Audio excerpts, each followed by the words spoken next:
Something just broke, and it wasn't you. It was the illusion they built around you.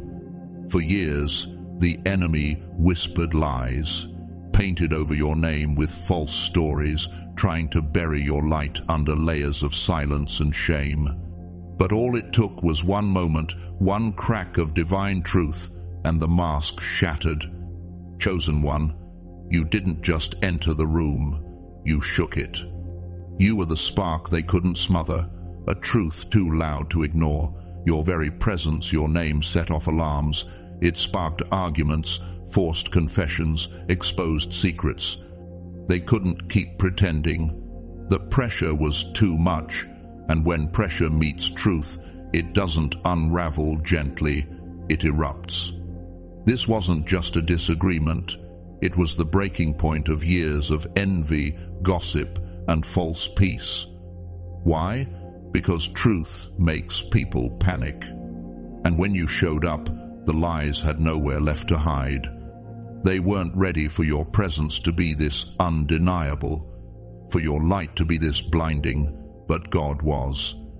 For there is nothing hidden that will not be disclosed, and nothing concealed that will not be known or brought out into the open. Luke 8:17. And now it has happened. You've been revealed, publicly, loudly, powerfully. The same ones who tried to minimize you are now scrambling, not because you've changed, but because they can't control the story anymore. You didn't lose control, they did. This was never about chaos. It was confirmation. Every raised voice, every insult, every attempt to twist the truth that was proof that your presence carries weight. Your identity causes systems to tremble. The revolution of you has begun. Just like the prophets, just like the warriors of old, your truth didn't arrive in silence, it came with fire. Is not my word like fire, declares the Lord, and like a hammer that breaks a rock in pieces? Jeremiah 23:29. And you, chosen one, were that fire. Now, as you step forward into this divine role, I invite you to declare your readiness. Type Amen in the comments if you receive this word. Stay with me until the end, because we're closing with a prayer that will ignite the next chapter of your calling. This is your moment. Heaven is watching. The earth is responding. The storm has broken, and you are the reason why. So, when the shouting fades and the dust settles, a deeper truth rises. The same weapon will never cut you twice. Once it shatters against something stronger than itself, its power is broken. That's what just happened to your enemies. They came at you with everything old, betrayals dressed in new faces, repeated heartbreaks disguised as fresh wounds, but you didn't break. You endured. And when failure meets obsession, it mutates into fury. That's why they're spiraling now, because their patterns collapsed and you didn't. Think of it like this. A boxer steps into the ring, confident in his signature move. It worked on everyone before you.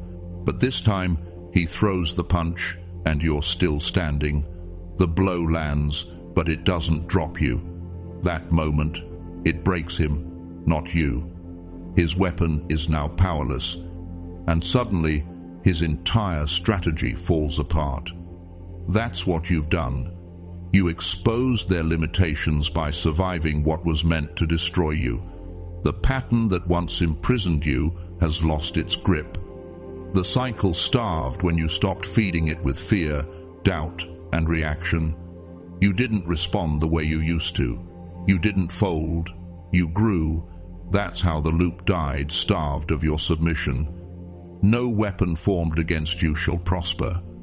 Isaiah 54:17. That promise didn't just protect you. It broke the blade in your enemy's hand. The storm didn't end because it ran out of rage. It ended because you outlasted it. And now your silence speaks louder than their noise.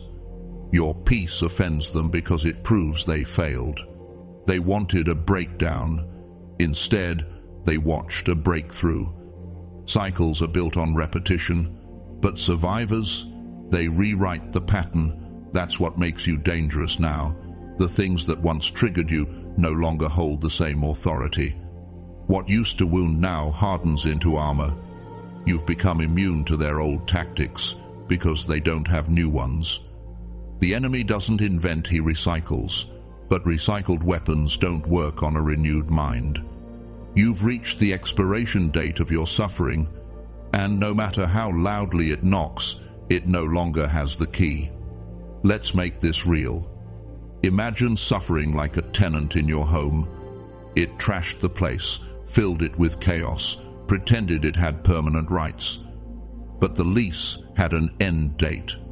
And now that clock has run out. The screams may continue, but they have no legal power. The eviction is final. And you're reclaiming your space. Still wondering why it felt endless? Because pain's greatest tactic is illusion, convincing you it's forever. But like every storm, it had terms. It stayed only long enough for you to grow, to rise, to become. The moment you became too strong to fold, the contract lost its power to renew. Suffering didn't end because it got easier. It ended because you got wiser. Here's what most never see. Pain was a visitor, not your identity. It carried lessons. But now, those lessons live in your strength, and the visitor is gone. Let me take you deeper. Imagine the story of the woman with the issue of blood, Mark 5:25-34. 12 years of suffering, shame, isolation. Everyone gave up on her. But one moment of right contact with Jesus and the bleeding stopped. That's the power of recognizing the expiration date of your pain. She didn't wait for approval. She reached for freedom. And it met her in that moment. That's the kind of shift you're in now. Your wounds once defined you. Now they remind you you made it. Your enemies, they don't know how to respond. They're scrambling, not because they found new ways to harm you, but because their old ones don't work anymore. They're watching their favorite weapons turn into dust in their own hands. And that terrifies them more than your silence. It's your strength that unnerves them. What's more, the law of heaven has declared it. You cannot be tried twice for the same sentence. Your suffering was real, but it served its time. It has no appeal, no extension, no hold over you now.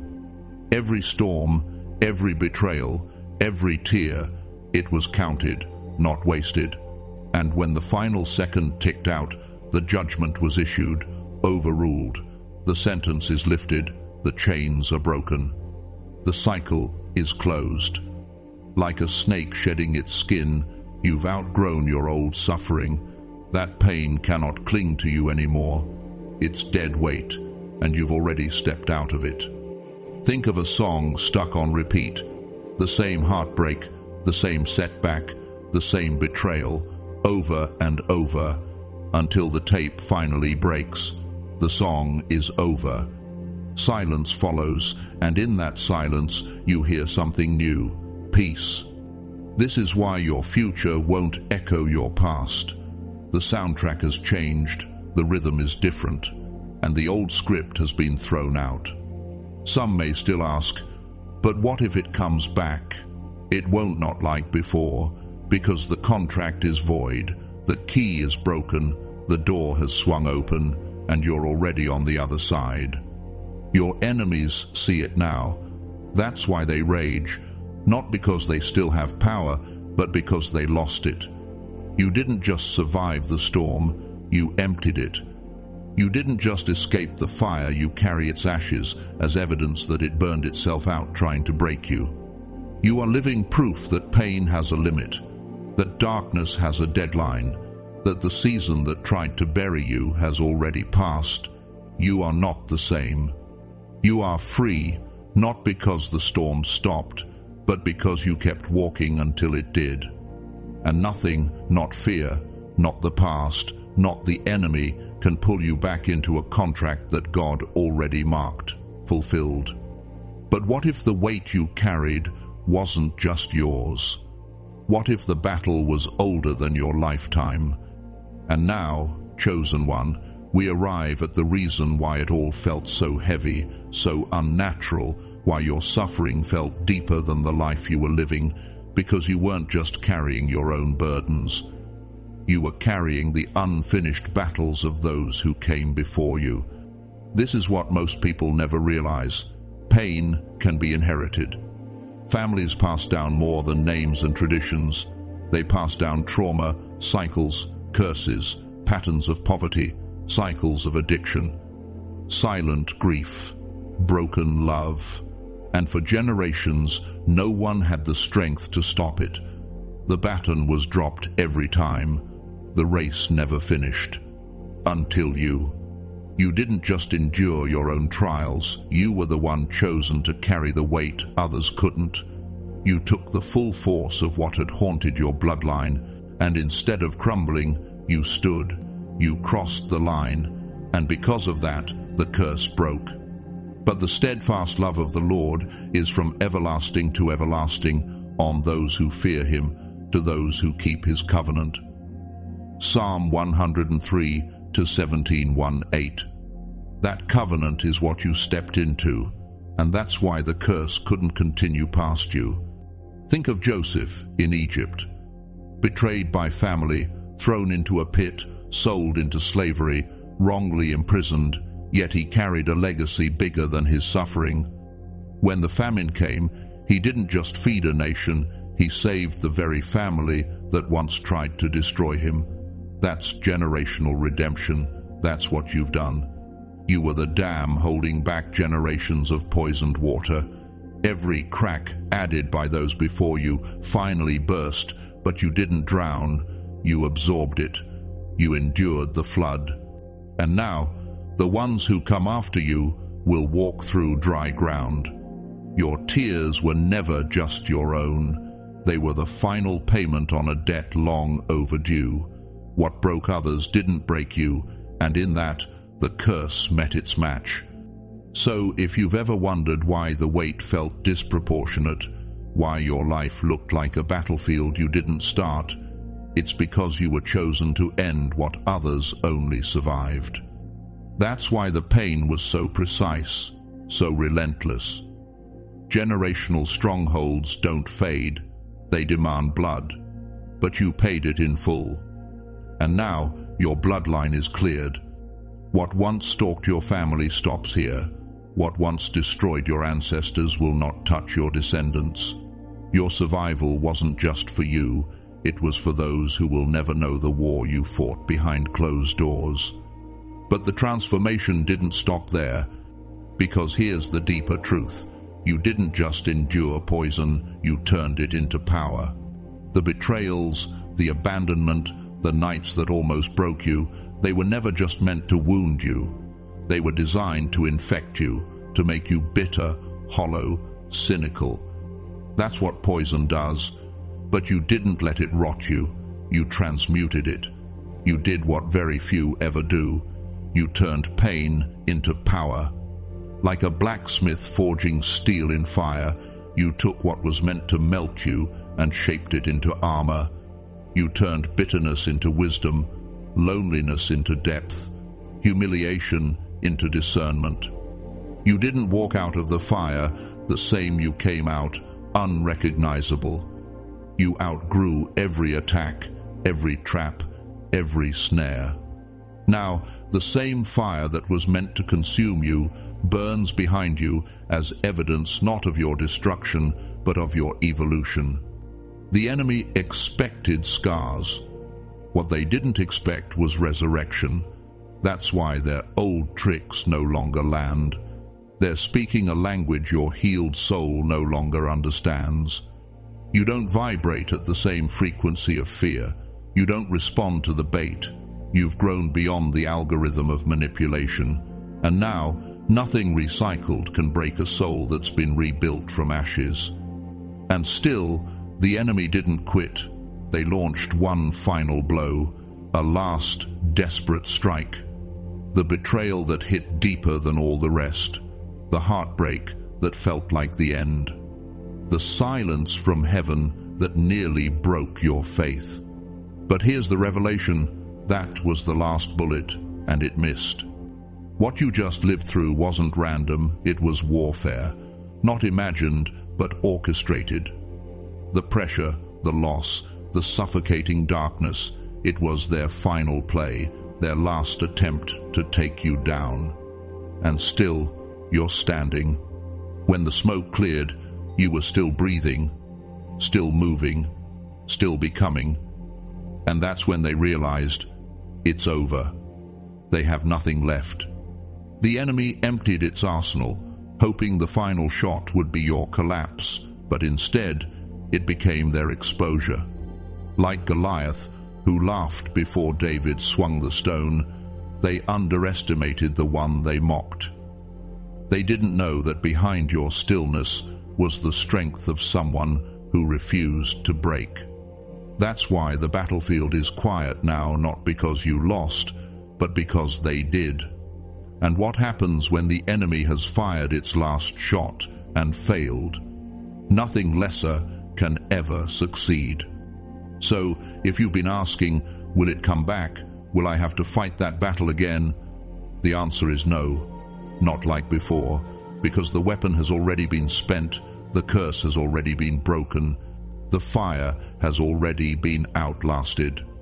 Your survival is not a question, it's proof. The final blow came, it missed, and you walked through the aftermath with your identity intact, your calling clearer, and your strength multiplied. After the final bullet missed, something sacred happened. Survival didn't just prove your strength, it elevated you. You were no longer standing where they left you. The storm tried to bury you, but it ended up launching you into a realm they can no longer reach. That's why their arrows don't land anymore. The same insults fall flat, the same traps feel shallow. The same voices sound distant because they are. You're not on their frequency. The pain that once pierced you doesn't register now. You've tuned your spirit to a higher signal. It's like tuning a radio. The old static still exists, screaming through the airwaves, but you're no longer tuned in. That's the shift. When you endured, something inside you changed channels. The wounds that once attracted betrayal, heartbreak, and manipulation were sealed. You didn't just survive, you ascended. The battlefield didn't disappear, you simply rose above it. He lifted me out of the slimy pit, out of the mud and mire. He set my feet on a rock and gave me a firm place to stand. Psalm 40:2. That's not just a verse. That's your life now. What used to grip you has no grip anymore. What once tempted you feels empty. Those who once knew exactly how to wound you can't even find the door to your heart now. You've outgrown the war zone. Their rage echoes, but it hits nothing but air, like a storm roaring beneath a bird that now soars above the clouds. That bird is you. And while others remain tangled in old chaos, you've become untouchable. But the transformation didn't stop at elevation. It rewired your defense system. Where there once was vulnerability, there's now immunity. What used to infect you, manipulation, betrayal, deception, can't even get close. Your soul has been trained by fire, and your spirit now recognizes patterns before they form. You don't need proof anymore to feel danger coming. You sense it.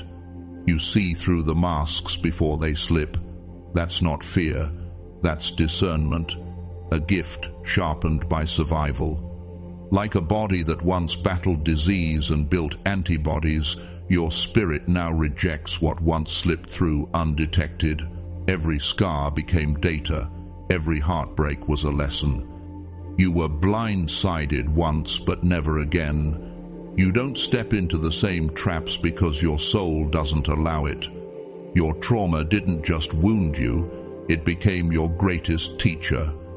Picture a fortress once torn apart by invaders. Brick by brick, it was rebuilt, this time with steel, reinforced, impenetrable. That's you. They expected weakness after the storm, but what emerged was armor, and now the old weapons snap in their hands. You've become a fortress, one they can't breach. And with that immunity came something deeper, something eternal: authority. Because what was meant to kill you became your mark. You were supposed to break, you were supposed to disappear. But instead, you came back with evidence, a seal that says, "I survived what was meant to end me." And that seal is permanent. It speaks even when you're silent. It testifies louder than your words ever could. Like a soldier returning from war, your scars aren't signs of failure, they're medals. Each one says, "I stood face to face with destruction and I didn't fall." That's why certain battles don't even chase you anymore. Darkness knows its failure. The enemy remembers what it threw and how it still wasn't enough. You were supposed to stay buried, but what they meant for death became your resurrection. You are now marked, not by pain, but by survival. Not by the attack, but by the fact that the deadliest blow failed. No temptation has overtaken you except what is common to mankind, and God is faithful. He will not let you be tempted beyond what you can bear. 1 Corinthians 10:13. And bear it you did. This is why life bends differently for you now. Doors open without explanation. Favor finds you without force. Protection follows you without prayer. Not because life suddenly got easier, but because your survival changed the atmosphere. You carry weight now, not the weight of pain, but of proof. You are the one the darkness couldn't keep, the one it couldn't break, the one it no longer has legal access to. You were never just a survivor. You are the evidence that some storms fail, that some curses break, that some chosen ones don't fold, they rise. And yet, after everything you remain, you survived what should have erased you. What came for your voice, your future, your very identity left you standing, not untouched, but undefeated. They wrote your ending in advance, confident you would fold under the weight of what was thrown at you. But your survival tore those pages from their hands. Most people don't make it out of what you've endured. It wasn't just one loss or betrayal, it was layers of destruction stacked to crush your will. Attacks engineered to strip your trust, grief designed to hollow you out, darkness meant to make you forget who you were. And still, you rose, burned, maybe, but not buried. The righteous cry out, and the Lord hears them. He delivers them from all their troubles. Psalm 34:17. That's why your existence unsettles them. You weren't supposed to be here. The collapse was meant to be final. But what they thought was the end became your beginning. Their assumptions about your weakness exposed their own. You were never fragile. You were simply being forged. And now you stand as the contradiction they can't explain, the one who escaped what no one else could. It's like a prison built with no exits. The kind people whisper about, no one gets out. And then there's you, bent bars, bruised hands, breathless but free. That's why the rules don't apply to you anymore. You've outlived the limits. You've proven destruction has a ceiling, and you've already passed it. But something deeper happened while you survived. Heaven intervened. Because when your suffering became too much for this world to comprehend, your case was handed to a higher court. Every tear, every accusation, every injustice, they weren't forgotten. They were submitted as evidence, and the judgment came down. Case closed. You've been ruled over by the highest authority. The chains broken, the permission once granted to torment you revoked. What once had legal access to your life can no longer touch you. And no matter how loudly the accusers scream, their voice holds no power in a courtroom where the gavel has already fallen. No weapon that is formed against you shall prosper, and every tongue that shall rise against you in judgment you shall condemn. Isaiah 54:17. This isn't just relief, it's release. That's why your atmosphere feels different. It's not just that things are better, it's that the verdict shifted reality itself. You're not guessing whether it's over, it is over. What had authority no longer has standing. The order for your freedom wasn't emotional, it was eternal. And once that verdict came down, it did more than free you, it crowned you. Because what they mistook for punishment was really your induction into power. You weren't just tested, you were initiated. And initiation doesn't just measure your endurance, it changes your identity. The fire wasn't random, it was ritual. Every tear you shed, every illusion shattered, every comfort stripped was part of the process that reshaped you into someone they can no longer recognize. You didn't just survive to prove you were strong, you were being prepared to carry authority. Like David facing Goliath, your private battles weren't detours, they were proving grounds. You stepped into fire and walked out with scars that speak louder than titles. You don't need applause, the authority is in your presence now. This is why you don't react the same. You don't walk the same. You don't speak the same, because you're no longer who you were before the fire. You entered as a soldier, you emerged as a commander. And now the truth they'll never say out loud, they're exhausted. Every curse, every scheme, every whisper designed to break you cost them something. Darkness doesn't operate for free, it trades energy for influence. And the more they obsessed over your fall, the more they drained their own reserves. While you rebuilt yourself in silence, they burned themselves out chasing your collapse. Now, their tricks are brittle, their plans feel predictable. They no longer have the strength to fight you because they already gave everything they had and failed.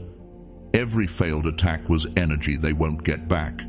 You didn't just outlast them, you depleted them.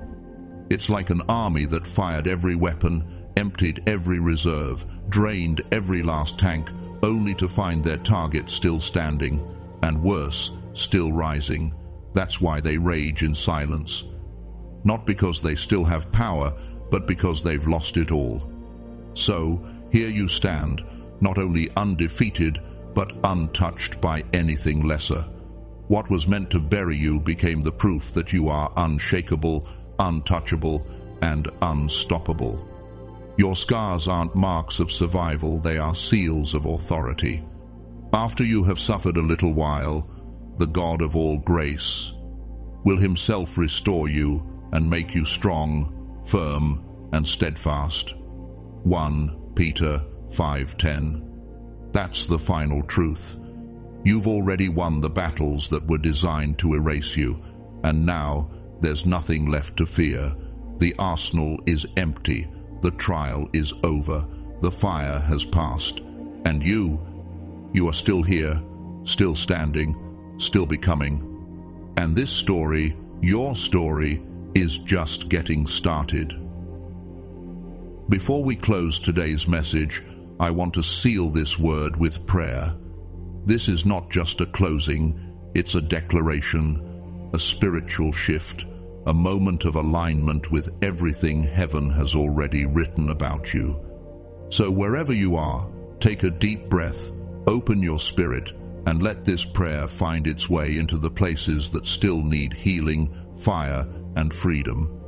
Father God, we come before you today with humbled hearts, grateful for your unshakable love, your relentless pursuit, and your divine protection that covered us even when we didn't realize it. Lord, thank you for pulling back the curtain and revealing truth where there was once confusion. Thank you for shattering the illusions built to bury us. What they meant for harm, you turned for good. What was designed to destroy us only revealed how deeply you've called and kept us. Father, For every storm that was meant to break us, we give you praise. For every